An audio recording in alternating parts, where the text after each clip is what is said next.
I haven't really been crocheting all that much during quarantine, so I decided to get back into it and see if I could do a little lace. I found this pattern that I printed probably 5-6 years ago, and I just started using any of the colors that I had laying around.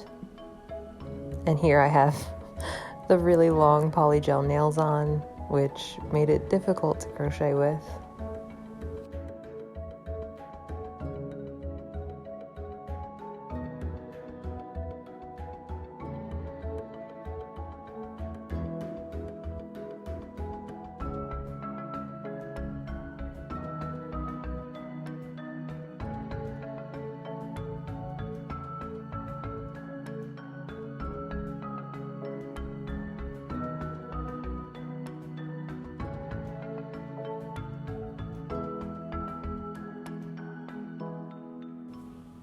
And here's the finished product.